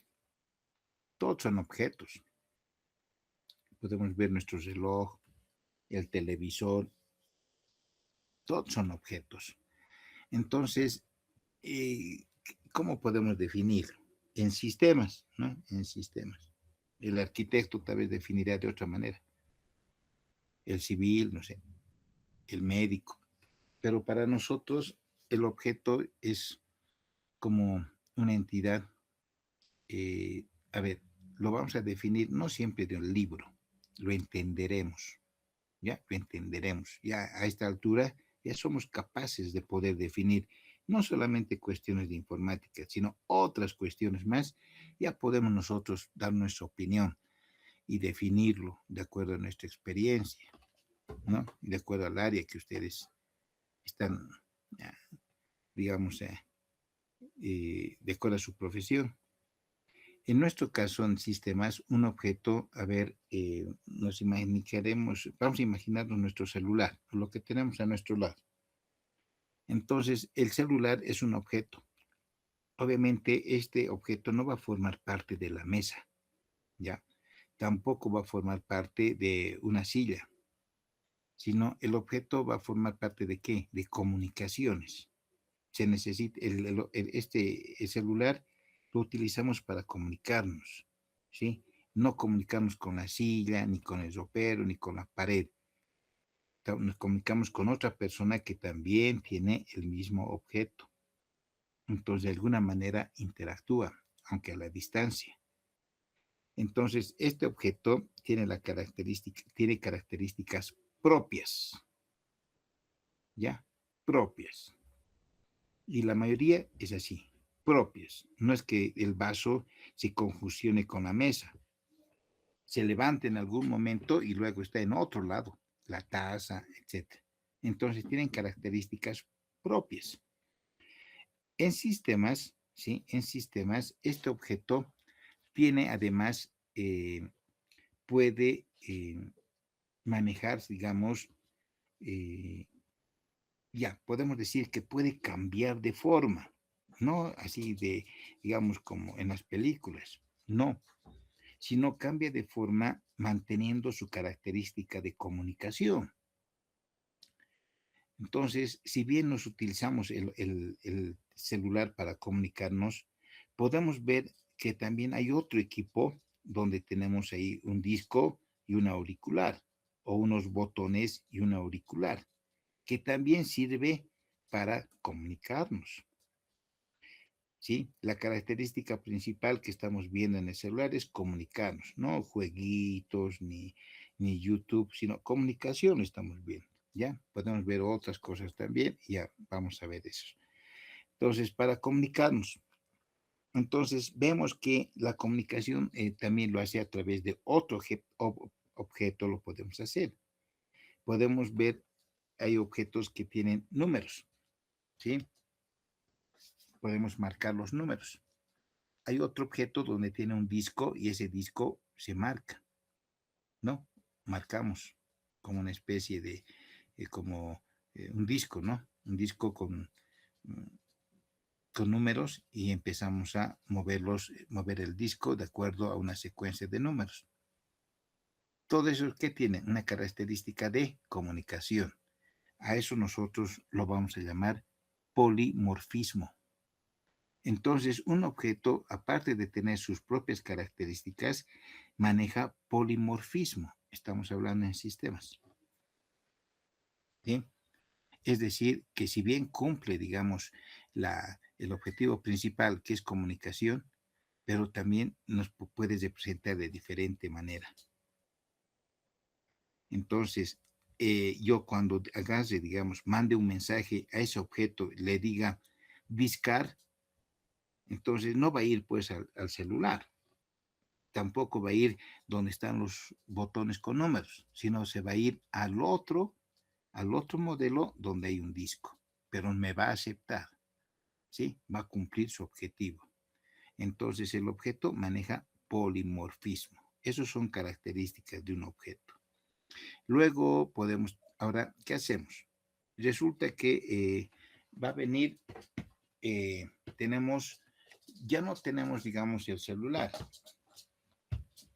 Por ahí existe otro equipo en el cual la comunicación tal vez pueda ser, no sé, yo me imagino, digamos, por pantallas que son como hologramas, tal vez en el reloj o, no sé, en algún dispositivo, ¿sí? Pero ¿qué pasa? Que también va a ser comunicación, también va a manejar polimorfismo, obviamente, pero del celular estamos nosotros extrayendo ya otras funciones más. Entonces, estas funciones ya como son más extensas, ¿sí? Entonces nosotros lo podemos decir que maneja, pero de algún lugar estamos sacando esa información, de algún lado, ¿verdad? Entonces podemos decir que ese objeto maneja herencia, ha heredado, podemos decir, esas características, ¿no? Entonces ahí van cumpliendo, ¿no? Varias cosas, varias características, y si tiene esas características, entonces en sistema se llama objeto.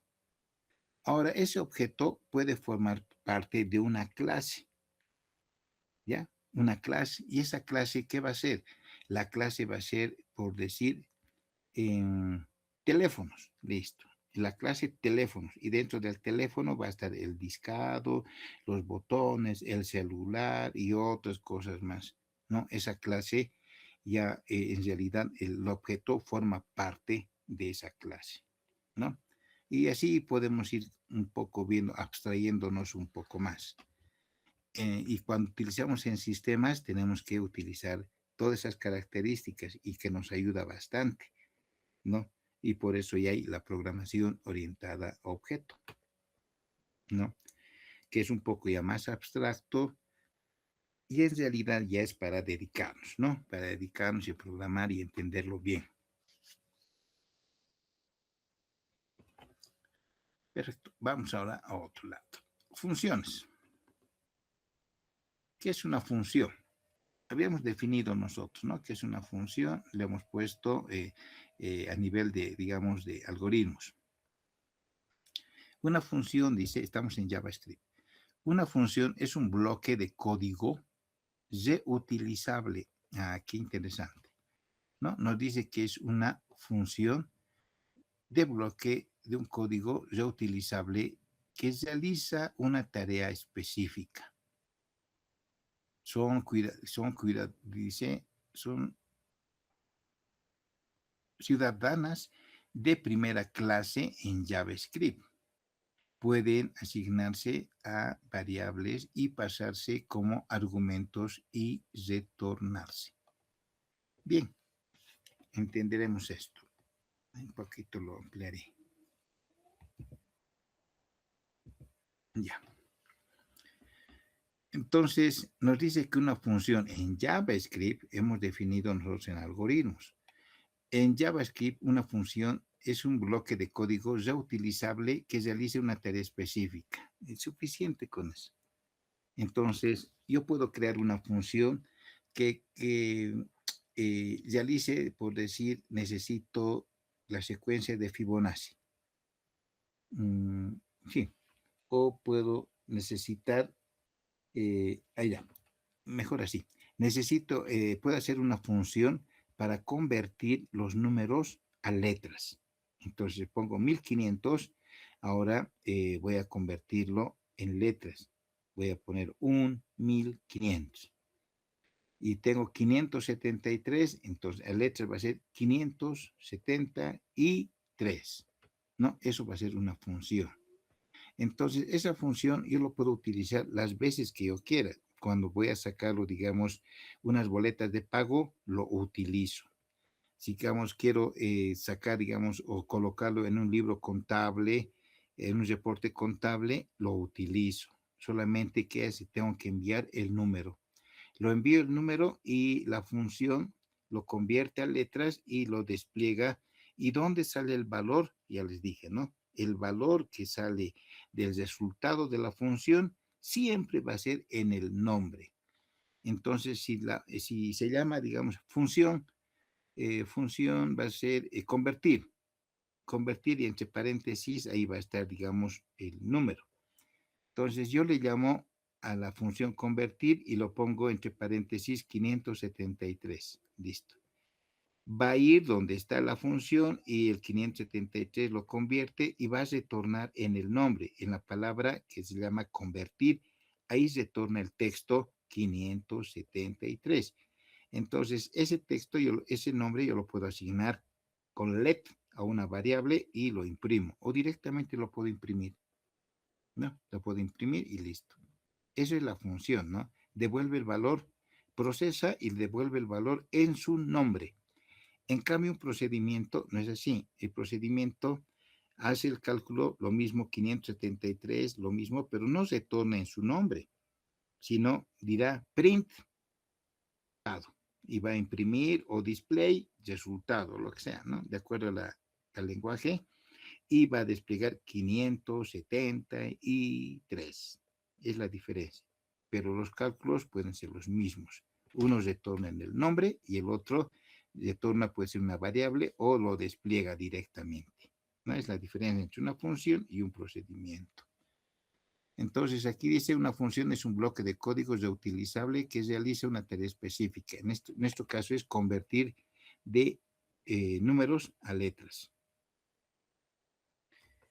Y para convertir de números a letras, no necesitamos ser ingenieros en sistemas, nada.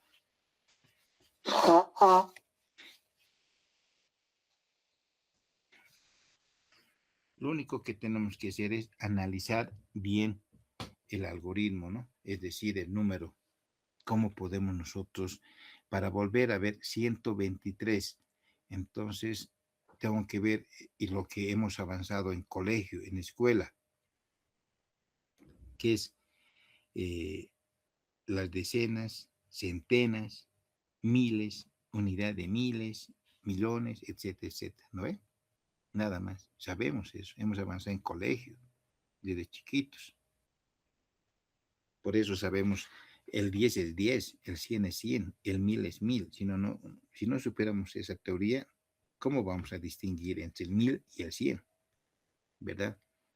Ahora, si yo quiero convertir a letras, tengo que analizarlo primero, el primer número, ¿cómo saco? Y eso, bueno, preguntaré qué número es para volverlo, digamos, si está en 3 posiciones, 500, ¿no? Si está en la segunda posición, son decenas, entonces va a ser 10, 20, 30. Y en la primera va a ser unidades, ¿no ve? 571, 573. O sea, tienen que ustedes rayar un poquito en el cuaderno y empezar a pensar, ¿no? Pensar cómo podría ser ese algoritmo de convertir.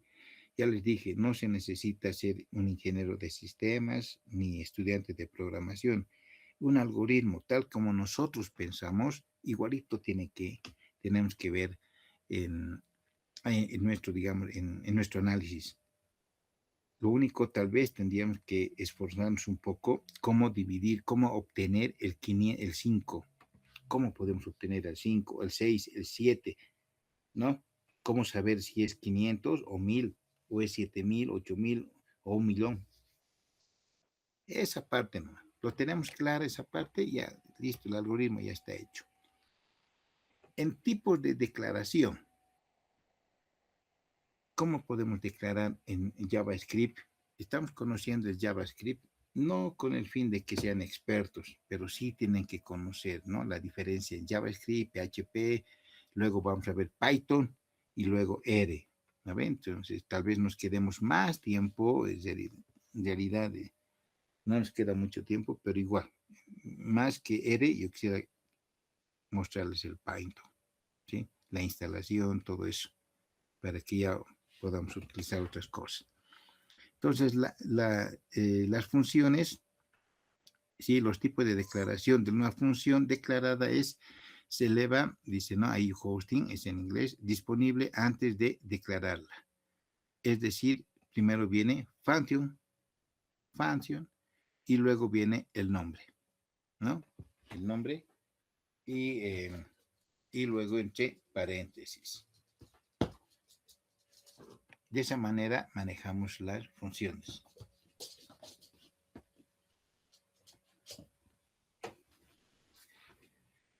Bien, tenemos otra forma de utilizar. Tenemos una constante, una expresión y luego una asignación. ¿Sí? Entonces, luego utilizamos siempre la palabra function, ¿no? Expresión no se eleva, en este caso, ¿no? No estamos colocando un nombre.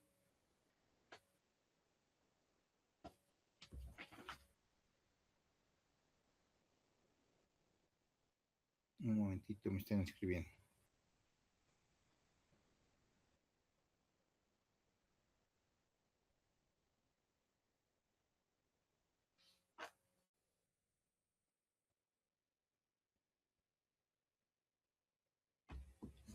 Bien.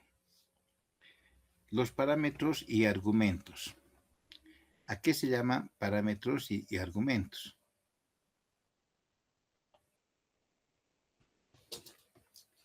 Cuando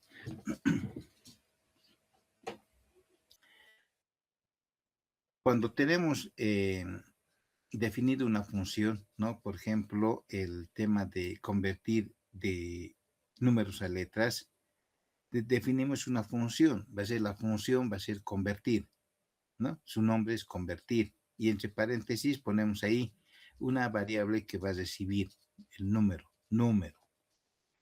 Entonces nosotros tenemos que llamarle a la función, es decir, lo citamos a la función para que ejecute y le ponemos entre paréntesis un número.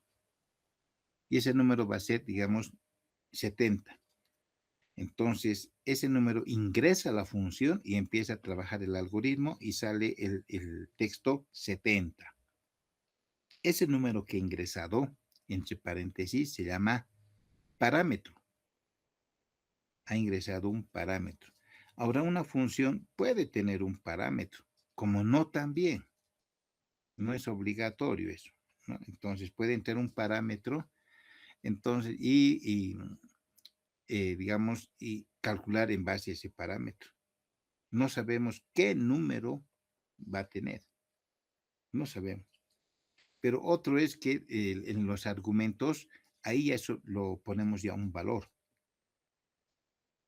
¿Sí? Entonces, esta función va a servir para cualquiera, ¿no? En cambio, cuando tratamos de argumentos, siempre va a recibir un valor. Nosotros mismos lo podemos colocar el valor, va a ser un pi.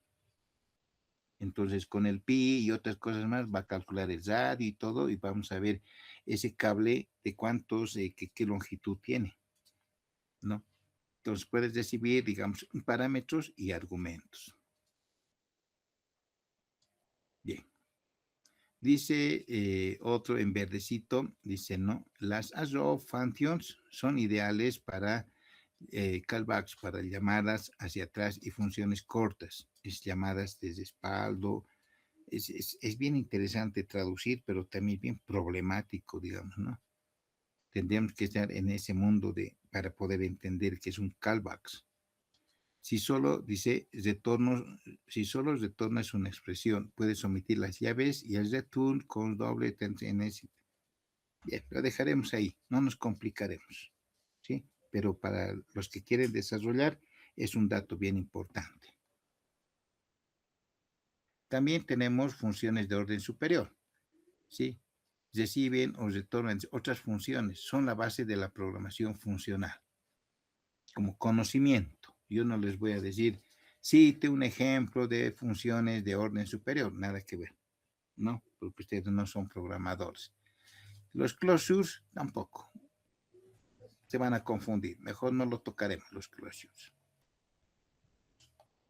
Arrays. Los arrays, que son arrays y métodos esenciales. Un arreglo. Arrays ya saben, ¿no? Siempre vamos a utilizar esos términos de arrays en programación. Aunque otros pueden decir un arreglo. Bueno, yo prefiero mantener array porque un array puede ser unidimensional, bidimensional, etc. Hay otros que más manejan el término arreglo. Un array es una lista ordenada de valores, lo hemos visto, ¿no? Como si fueran unos casilleros, les dije, ¿no? Casilleros que están uno detrás de otro, o uno debajo de otro, pero siempre va a ser continuos, ¿no? Es una lista ordenada. En JavaScript son dinámicos, pueden contener cualquier tipo, obviamente, de valor y pueden crecer también de acuerdo a lo que nosotros queramos. En realidad, de acuerdo a nuestra memoria. Podemos utilizar varios métodos de acceso. Aquí me recuerdo una más. Cuando si hablemos de objetos, hablamos de métodos, ¿sí? Los métodos son la forma como vamos a manejar el objeto. Entonces, en el objeto, ¿qué vamos a hacer? Vamos a colocar valores, podemos borrar un valor, añadir un valor, etcétera, etcétera. Todo objeto también tiene métodos. Eso me hizo recuerdo. Bien, entonces tenemos el método de mutación. Tenemos ahí el push, el pop, todos esos podemos llamarlos casi como si fueran unas instrucciones, unas funciones, ¿sí? Son los que utiliza los arrays. El push dice, agrega al final, el pop elimina del final. Entonces son funciones que ya están definidas, ¿sí? Ya no podemos cambiarlas, no podemos, solamente necesitamos usarlas, nada más. Usamos y para cierto propósito, dependiendo de nuestro algoritmo, ¿no? Si en nuestro algoritmo decimos borrar esta posición o añadir este número, entonces vamos a utilizar el push, el pop, etcétera, etcétera. Métodos funcionales. En los métodos funcionales tenemos todo esto, ¿no? El map, el filter, el reduce, el find, todo que en su momento de programar, a veces el programador no es que tenga que saber tanta sintaxis, y esto es, digamos, el 1%, 2%. Realmente es gran cantidad de instrucciones que tiene el JavaScript. Y recordar todo eso para usarlo, olvídense. Por eso necesitamos apoyo, ¿no? De nuestro asistente o como antes hacíamos con nuestro librito. El librito bien usado, pero no había otra, porque no podíamos memorizar JavaScript o el C Sharp o el C++, C++ o el PHP, el COBOL, etcétera, etcétera, ¿no? Era más complicado. Bien. Tenemos el DOM y bueno, ahí lo dejaremos porque son más definiciones más complejas. Veremos esta parte. Tenemos aquí el programas que se hizo para mostrar, digamos, el funcionamiento de cómo podíamos utilizar el programa para hacer ciertas cosas, ¿no? Ciertos, no sé, podemos llamar ciertas funciones, operadores de funciones o ciertas aplicaciones, digamos, que se puede utilizar en sistemas grandes.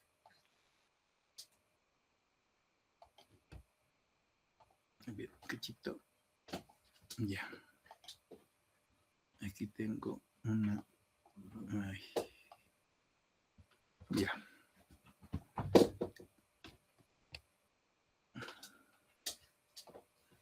Ya, ahora sí.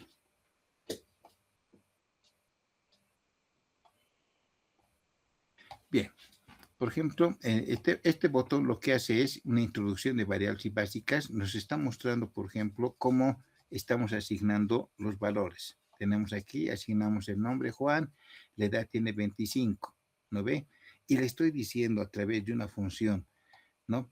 Que me despliegue por consola el nombre, ¿sí? Con este título y la edad. Esto ya es JavaScript. Y le digo ejecutar. Entonces aquí en la parte derecha, fíjense, aparece salida, nombre Juan y edad 25. Entonces, esa manera, ¿no? Asignamos y desplegamos. Sencillito. Tenemos tipos de datos y operadores. Lo mismo, estamos asignando con LED, ¿no? Estamos cumpliendo la sintaxis.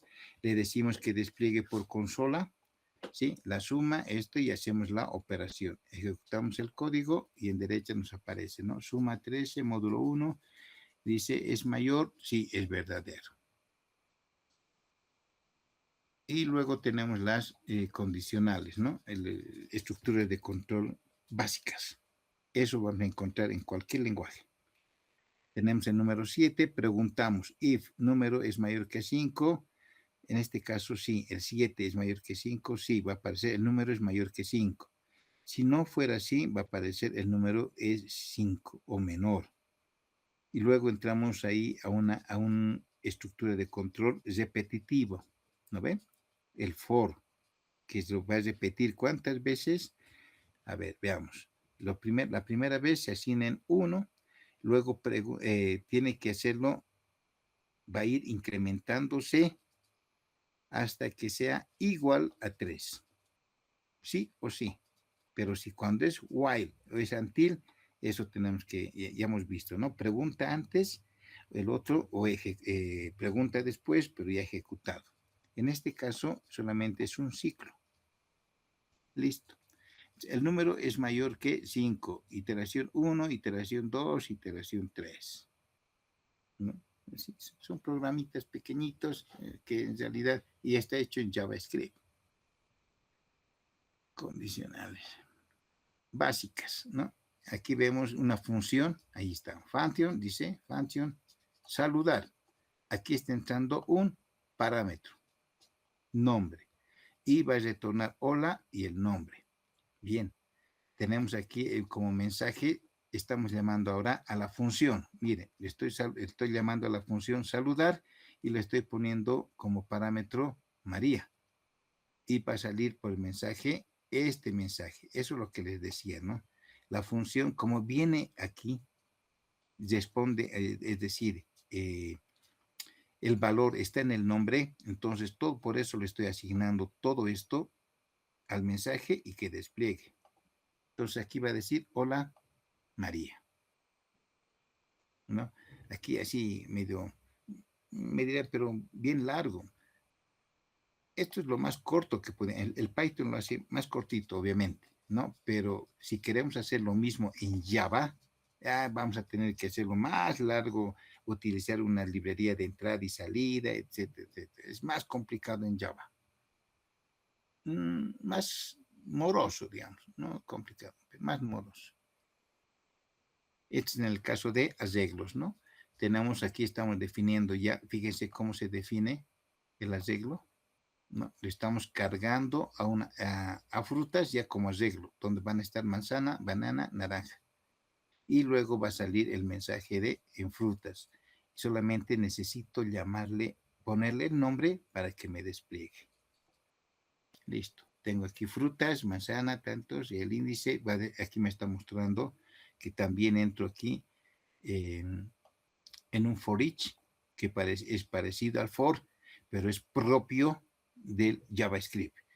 Entonces le digo que desde 1 y vaya repitiendo varias veces, ¿no? Frutas y for each, para cada uno. Esto se utiliza generalmente el for each en caso de que tengo arrays, por eso dice for each, para cada quien, para cada componente que está aquí adentro. Pueden ser 1000, 100, entonces para cada uno estoy haciendo, digamos, pongo el índice, su posición y despliego su valor. Entonces, esto se utiliza solamente para, en caso de que sean arreglos, arrays. Ejecutamos el código en posición. Una cosa más, fíjense, el índice empieza de cero. O sea, JavaScript utiliza el cero. Luego viene el 1 y el 2. Bien, objetos y array. Ahora, lo que quiero mostrarles es esto. Mira, y aquí tenemos varios programitas. Fíjense que se ejecuta, ¿no ve? Se ejecuta. Pero veamos aquí al 10, al 11. En el 11, vamos a ver aquí, en el 11 ya desplegado esto, lo voy a ejecutar. Ya, ¿qué sale aquí? Error, ¿no? Dice error de sintaxis, error, dice, y aquí me da error de sintaxis, dice await solamente es válido en funciones asíncronas, dice, ¿no? El generador asíncrona y módulos, etcétera, etcétera. Pero lo demás está funcionando, ¿verdad? Funciona. Pero solamente el 11 no funciona. Por eso es un lenguaje interpretado. Puede funcionar todo, pero ciertas partes del código también no puede funcionar. En cambio, en un lenguaje compilado, compilado, todo tiene que estar bien y si no, no funciona nada. Ni siquiera nos saca el programa que podamos ser utilizado para ejecutarlo. No genera. Mientras no limpiemos bien, no genera ese archivo. En cambio, en el lenguaje interpretado, mire, hemos utilizado el 1, el 2, el 3, funciona, pero el 11 no funciona. Ahora me voy al 12, lo ejecuto y me sale, ¿no? Entonces, esa es la diferencia también de un lenguaje interpretado y de un lenguaje compilado. Va más allá, el JavaScript es para, podemos aprender en 30 días, pero no vamos a ser expertos, ¿sí? Pero podemos aprender en 30 días de una forma bien rigurosa y sí se aprende, ¿sí? Se aprende. Mejor es con un proyecto. Nos podemos poner un proyecto de ejemplo, cada quien, digamos, yo quiero hacer planilla de sueldos, perfecto. Entonces hacemos planilla de sueldos. El otro quiere hacer, quiero, calcular, no sé, quiero ver, digamos, las posiciones georreferenciales de los departamentos. Ya, se hace. Entonces, ¿a qué voy? Que siempre se tiene que aprender con un ejemplo, no así al azar. Tenemos que plantearnos un proyectito pequeño o mediano, con eso se aprende a la perfección, porque ahí les va a exigir, les va a decir, ahora, ¿cómo hago esto? ¿Cómo despliego latitud y longitud? Entonces van a tener que buscar librerías, ¿sí? Y el mapa, utilizar el OpenStreetMap, o si tienen dinero, comprar un key del Google Maps y con eso trabajar, ¿no? Entonces, eso obliga a investigar y obliga a interpretar el lenguaje y luego a utilizarlo. Bien, estimados, para mañana, no se olviden, voy a poner en la plataforma y sí, en la plataforma voy a poner ciertos textos para que léanlo por favor. Mañana va a haber actividades en línea. Obviamente pueden consultar al internet, pueden consultar a la IA, pueden hacer todo, pero la idea es que no, como no lo estamos haciendo una clase muy participativa, yo quiero que mañana ya lo hagan en clases, lo que se les va a solicitar y no haber excusas, ¿sí? Prohibido enfermarse. Bien, estimados, hasta mañana a la misma hora y por favor puntuales porque voy a poner ya la primera actividad en el celular. La primera actividad, si es que no, tal vez me dirían, mi computador está mal, no puedo ingresar, va a estar en el celular. Entonces de ahí empiecen a resolverlo. Van a ser 2 actividades. Con eso estamos ya bien, ¿sí? Y solamente en 2 horas y suficiente. Mañana